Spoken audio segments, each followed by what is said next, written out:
পুরো বাংলাদেশের জাতীয়তাবাদ, পুরো বাঙালি জনগোষ্ঠী এই ভূখণ্ডে যারা বসবাস করছেন 18 কোটি থেকে 19 কোটি।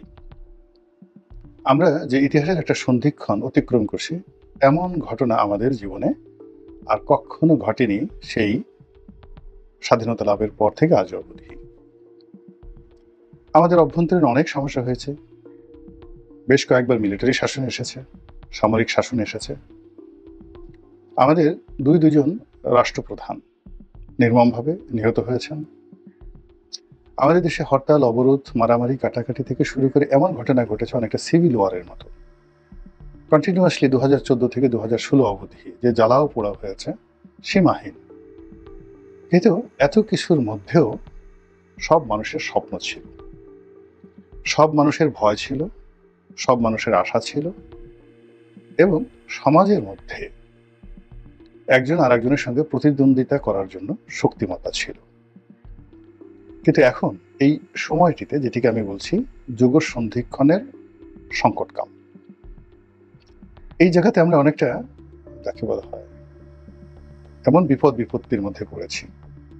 অনেকটা ঠিক সন্ধিক্ষণ কি বলবো, যাকে বলা হয় গেড়াকল, অনেকটা কেসিকল বা বেহেশত দোজখের মাঝামাঝি, অথবা ধরুন ভূমিকম্প হচ্ছে বা নদী ভেঙে যাচ্ছে।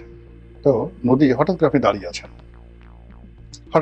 আছেন, মাটি ভাগ হয়ে গেল, দুভাগ হয়ে গেল, কথা নেই বার্তা নেই, সেই ভাগের মধ্যে আপনি পড়ে গেছেন। আপনি বুঝতে পারছেন না কি হলো আপনার জীবনে, কিং কর্তব্য বিমূঢ়। আপনি যে কত ফিট মাটির নিচে পড়ে গেছেন বলতে পারেন না, এবং ওই মুহূর্তে আপনার ব্রেন কাজ করবে না। একটা অংশ, যে অংশটি ভাগ হয়ে গেছে, যদি পদ্মা নদীর তীরে হয়, ওই অংশটি কখন মাটির সঙ্গে দেবে যাবে। যদি ভূমিকম্প হয় তাহলে ওই অংশটি আবার কিভাবে মিশে যাবে, আপনি কি মাটির মধ্যে চাপা পড়বেন। ঠিক ওইরকম যে একটা অবস্থার মধ্যে হয়, অথবা আপনি যদি সমুদ্র তীরে হঠাৎ করে অল অন এ সাডেন চোরাবালির মধ্যে পড়ে যান এবং উইদিন 1 মিনিটের মধ্যে এমনভাবে গেড়ে গেছে যে শুধুমাত্র আপনার নাকটা মানে বাইরে আছে আর পুরো অংশ ডুবে গেছে, আপনি কিংকর্তব্য বিমূঢ় হয়ে পড়বেন। এবং এরকম একটি সংকটকাল যখন আমাদের এই পার্থিব জীবনে ঘটে, যখন মানুষ ডানে যেতে পারে না, বামে যেতে পারে না, সত্য মিথ্যার প্রকারভেদ করতে পারে না, চিৎকার করতে পারে না, কোনো কথা বলতে পারে না, ঠিক ওইরকম আমাদের জাতীয় জীবনে এরকম একটা পরিস্থিতি তৈরি হয়েছে। এবং এই পরিস্থিতিটা কিরকম ভয়াবহ সেটা আল্লাহ রাব্বুল আলামিন মানে বর্ণনা করেছেন। যেমন দেখা গেল যে কিয়ামতের বর্ণনা করতে গিয়ে তিনি বলেছেন যে ওই সময়টিতে কয়েকটা গ্রুপ থাকবে। একটা গ্রুপ হলো যারা জান্নাতে যাবে, তারা তো সরাসরি জান্নাতে চলে যাবে। জান্নাতুন তাজরি মিন তাহতিহাল আনহারু খালিদিনা ফিহা আবাদা। তাদের হৃদয় মন পুলকিত হয়ে যাবে এবং তারা সেখানে চলে যাবে। চিরস্থায়ী জান্নাতের বন্দোবস্ত, একেবারে কবরে যাওয়ার পর থেকে তাদের মধ্যে সেই আশ্বাস চলে আসবে। আরেকটা গ্রুপ, তারা নিশ্চিত জানবে যে আমরা জাহান্নামে যাব। তাদের হৃদয়ের মধ্যে জাহান্নামের আতঙ্ক থাকবে। তার পরে বড় ব্যাপার হলো তারা নিশ্চিত জানে যে তারা জাহান্নামে যাবে, ফলে তারা আল্লাহর সাথে ঝগড়া করবে, আল্লাহকে মিথ্যা বলার চেষ্টা করবে, এবং ওই সময়টিতে দাঁড়িয়ে অনর্গল তারা মিথ্যা বলে যাবে। কিন্তু সমস্যা হয়ে গেছে যে কিছু মানুষ জান্নাত এবং জাহান্নামের মধ্যে পড়ে যাবে যুগ সন্ধিক্ষণ। তারা একদিকে জাহান্নামের ভয়াবহতা দেখবে, ভীষণ রকম। আপনি দেখবেন যে আপনি নিজে মরে গেছেন, আহত হয়ে গেছেন, তার চেয়ে বরং এমন একটা জায়গাতে দাঁড়িয়ে আছেন যে কোনো সময় আপনাকে সবল মারতে পারে, গুলি আপনার গায়ে লাগতে পারে, থরথর করে কাঁপতেছেন আপনি। ওটা আহত হওয়ার সাথে বেশি ভয়ঙ্কর। তো একদিকে দাঁড়িয়ে সে জাহান্নামের আগুন দেখতেছে, আর অন্যদিকে জান্নাতের বাতাস সুঘ্রাণ তার নাকে আসছে, এবং এই দুইয়ের মধ্যে থেকে তার যে একটা ত্রাহি অবস্থা, এটা বলা হয়েছে যে যারা সরাসরি জান্নাতে গেছে তার চেয়েও কষ্টকর হবে। তো এখন আমরা যে যুগ সন্ধিক্ষণে পৌঁছে গেছি, আমরা বুঝতে পারছি না যে কোনটি ভালো। শেখ হাসিনার জমানা ভালো, কিংবা এখন যে ডক্টর মোহাম্মদ ইউনূস আছেন তিনি ভালো, তিনি যে 5 বছর থাকতে চাচ্ছেন, 10 বছর থাকতে চাচ্ছেন, সেটা ভালো, নাকি অতি দ্রুত একটা নির্বাচন দিয়ে যেখানে নিশ্চিতভাবে বিএনপি ক্ষমতায় আসবে, তাদের হাতে ক্ষমতা হস্তান্তর করলে আমরা একেবারে দুধের সাগরে বসবাস করব। আমরা এই গত কয়েক মাসে যে সমীকরণগুলো তৈরি হয়েছে, একটাতেও আমরা স্বস্তি পাচ্ছি না। দ্বিতীয় যে ঘটনা, সেটা হলো যে আমরা কোনো স্বপ্ন দেখতে পাচ্ছি না। স্বপ্ন মানে এই যে বর্তমান যে অবস্থাতে চলছে, শিল্প কলকারখানা বন্ধ হচ্ছে একের পর এক, মানুষ বেকার হয়ে যাচ্ছে, ব্যাংকগুলোতে কোনো সুসংবাদ নেই,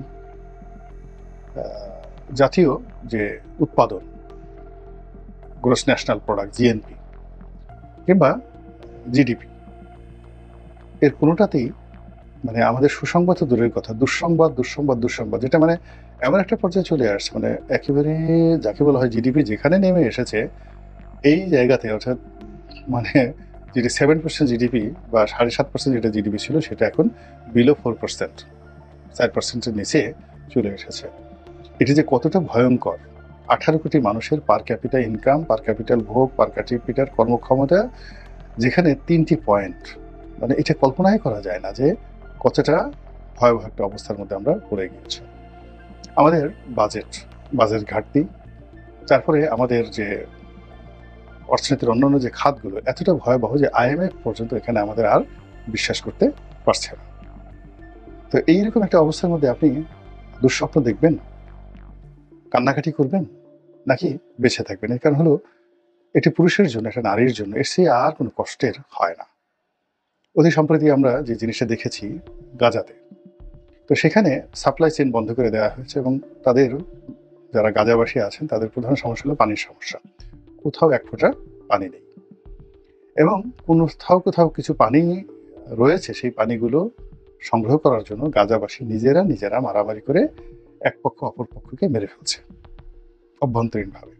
অভাব এমন একটা জিনিস, আমরা বাংলাদেশ থেকে অনেক কিছু বলছি, কিন্তু যখন মানুষ ক্ষুধার্ত হয়ে পড়ে, একে অপরের মাংস খেয়ে ফেলে, নিজের প্রস্রাব নিজে খায়, এমন ঘটনা মানব জীবনে ঘটেছে যে মানুষ বসে থাকতো যে তার বৃদ্ধ বাবা মা কখন মরে যাওয়ার পরে তার সেই লাশ তারা রান্না করে পুড়িয়ে তারা খেয়ে ফেলবে।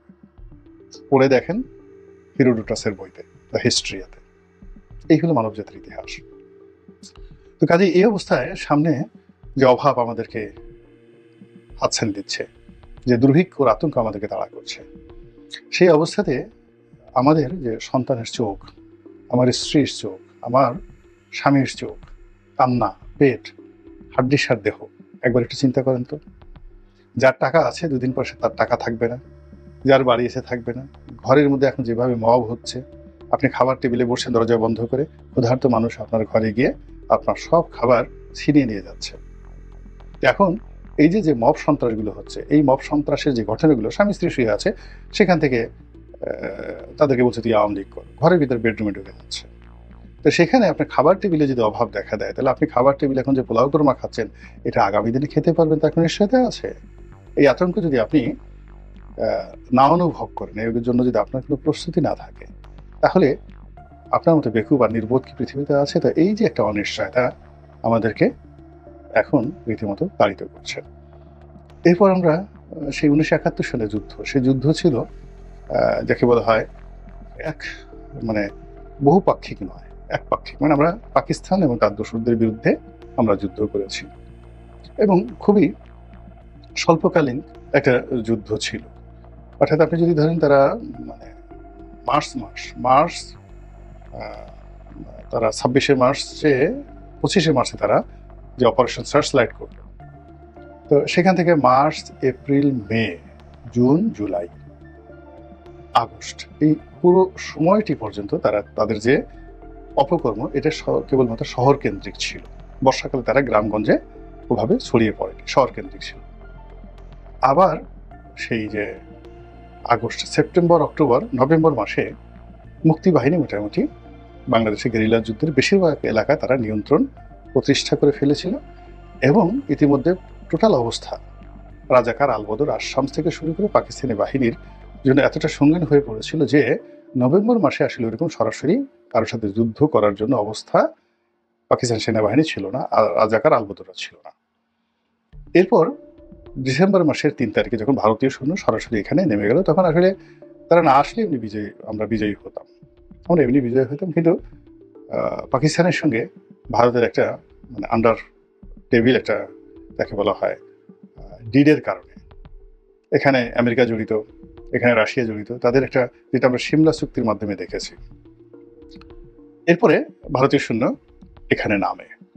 তো ওই সময়ের যে যুদ্ধ, এটার কোনো বহু মাত্রিকতা ছিল না। কিন্তু এখন আপনি যদি যুদ্ধ বাধে, তাহলে ভারতের সাথে বাংলাদেশের যুদ্ধ, মায়ানমারের সাথে বাংলাদেশের যুদ্ধ, বিএনপির সঙ্গে আওয়ামী লীগের যুদ্ধ, আওয়ামী লীগের সঙ্গে জামাতের যুদ্ধ, বিএনপির সঙ্গে এনসিপির যুদ্ধ, এরপরে আমেরিকা এখানে নাক গলাবে, চীন নাক গলাবে, তারা সৈন্য পাঠাবে। মানে পুরো দেশের যে প্রতিটি ইঞ্চি ভূখণ্ড, এটা জাস্ট সিরিয়ার মতো হয়ে যাবে। সিরিয়াতে কি হয়েছিল? বিরাট একটা অংশ সিরিয়া এবং ইরাকের বিরাট একটি অংশ আইএস দখল করে নিয়েছিল। ফলে ওখানে কি হতো? আইএস এর শাসন, সে যে আবু বকর বাগদাদি, তার শাসন। এবং এটা সিরিয়ার মূল ভূখণ্ডের সাথে বিরাট, এবং প্রায় বহু বছর তারা শাসন করেছে এখানে আমেরিকা এবং ইসরায়েলের মদতে। আচ্ছা, গেল ওই অংশ। তুরস্ক একটা বিরাট অংশ, সেখানে তারা ডমিনেট করতো। এই যে এখন যারা বিদ্রোহী গ্রুপ, যারা ক্ষমতা দখল করেছে, তারা সেখানে যাকে বলা হয় একটা বিরাট অংশ তারা নিয়ন্ত্রণ করত। সরকার কেবলমাত্র দামেস্ক এবং আরো 2-3টে শহর, দামেস্ক এবং মসুল, এই দুটো শহরে তারা, ইরাকের মসুল না, দামেস্ক এবং আরেকটি শহর, এই দুটো শহরে তাদের কর্তৃত্ব ছিল, মানে আসাদ বাহিনী। আর আসাদ বাহিনীর উপরে একসাথে কর্তৃত্ব ছিল হুতিদের, হিজবুল্লাহ এবং ইরানের জয়েন্টলি। তো এই ইরানের যে সাপ্লাই চেইনটা ইসরায়েল ভেঙে দেয়, ইরানের প্রেসিডেন্ট নিহত হন। ইরানের আল কুদস বাহিনী, যেটি সেই ইয়ামেনে সৈন্য পরিচালনা করত, লেবাননে সৈন্য পরিচালনা করত, কমান্ড পরিচালনা করত সেই সিরিয়াতে, সেখানে পরপর দুইজন জেনারেলকে তারা সেখানে মেরে ফেলে। এবং একই সঙ্গে ইসমাইল হানিয়া, তাকেও তারা মেরে ফেলে। একদম ইরানে যখন সে মিটিং করতে গেছে, ঠিক সেই সময়টাতে ইসমাইল হানিয়া, মানে হামাসের যিনি প্রধান, তাকে মেরে ফেলা হয়। এবং পরবর্তী আরো কয়েকজন কমান্ডারকে মেরে ফেলে পুরো চেইন অফ কমান্ডটাকে ভেঙে দেয়। ভেঙে দেওয়ার ফলে কি হলো? এই আসাদ সরকারের পতন হয়ে গেল, তাকে রক্ষা করতে পারেনি ইরান। ফলে কি হচ্ছে, এখন পর্যন্ত সিরিয়া যে আনস্টেবল অবস্থায় রয়েছে, সেই আনস্টেবল অবস্থা কতদিন লাগে এটা আমরা এখন পর্যন্ত বলতে পারি না। তদ্রূপ এখন চিন্তা করুন যে বাংলাদেশ এই দ্বিতীয় সিরিয়া হওয়ার যে অনিশ্চয়তার মধ্যে পড়েছে, সেই অনিশ্চয়তা থেকে মুক্তি পাওয়ার জন্য আপনার আমার শারীরিক, মানসিক, আর্থিক প্রস্তুতি আছে তো? যদি তা না থাকে তাহলে কদিন পর আপনি যে রোহিঙ্গা হবেন না, নিজ ভূমিতে রোহিঙ্গা পরবাসী, আপনি যে উদ্বাস্ত হবেন না। আপনাকে যে এখন আওয়ামী লীগের যে লাখ লাখ লোক বিদেশে পালিয়ে গেছে, বাংলাদেশের মাটিতে আওয়ামী লীগের লোকজন যেভাবে পালিয়েছে, আপনাকে যে পালিয়ে থাকতে হবে না, তার কি কোনো গ্যারান্টি আছে? মহান আল্লাহ আমাদের সবাইকে হেদায়েত দান করুন এবং হেফাজত করুন। আসসালামু আলাইকুম ওয়া রাহমাতুল্লাহি ওয়া বারাকাতুহু।